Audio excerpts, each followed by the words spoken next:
What's up, everyone? Welcome back to another review, and this time we're taking a look at The Heretic, directed by Scott Beck and Brian Woods.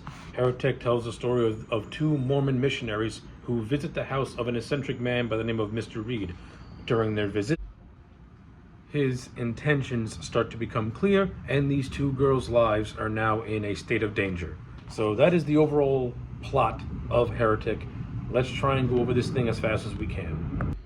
Okay, so this film is a religious psychological horror movie. When it comes to movies that deal about religion and have that as the forefront of their stories, I don't really tend to like these type of movies, and I'm not gonna lie. I didn't hate The Heretic, but I wasn't overly blown away by The Heretic. When all said and done, I thought that the first half of this movie was just preachy, pretentious nonsense about a man just spouting off about different religions, comparing them to things like music and board games and stuff like that. It's apparent that this man is meant to be an atheist or someone similar to that sort of thing, where he only believes in one, where his belief is only in one thing.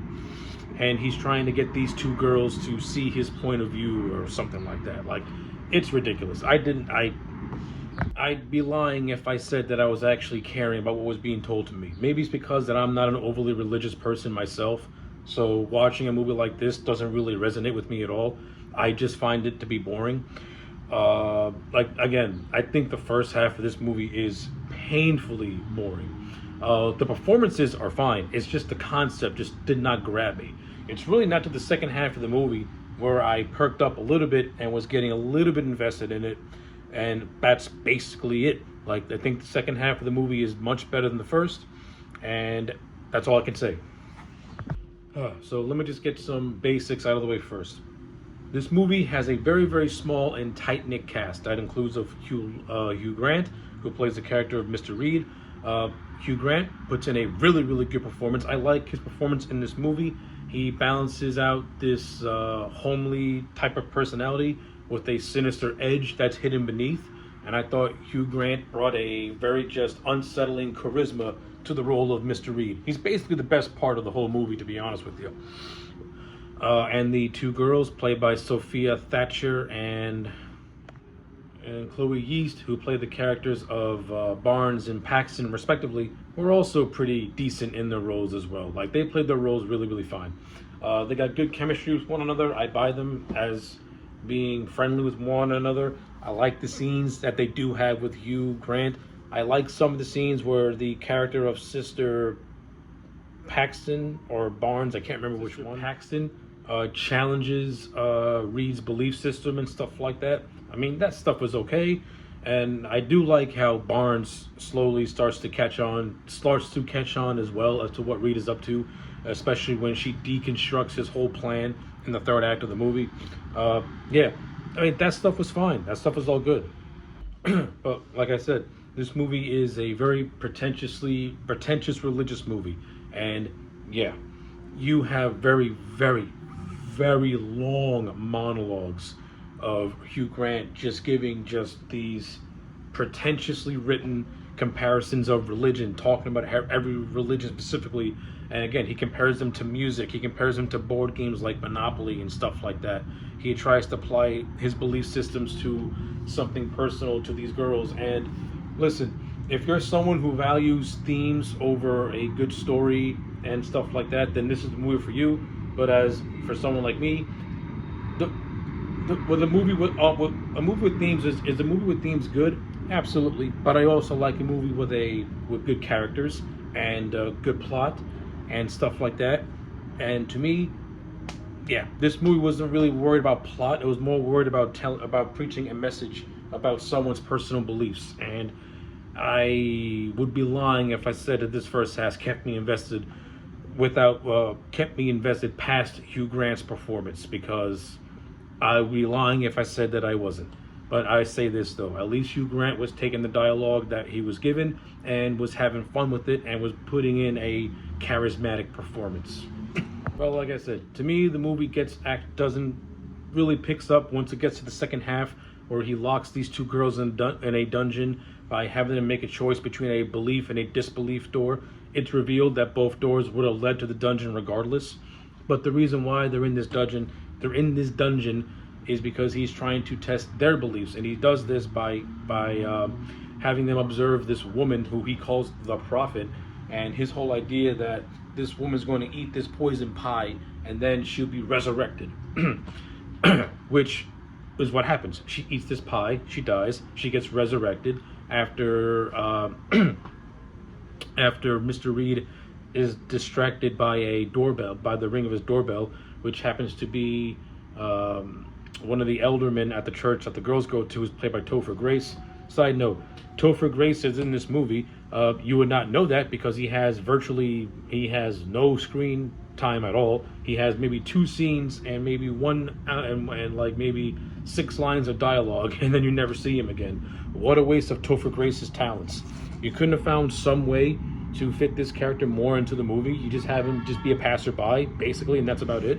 Like, I think the movie thinks it's setting him up to somehow find these girls and maybe try to save them until he's stopped by Mr. Reed, but none of that really happens, and it's a complete and utter letdown.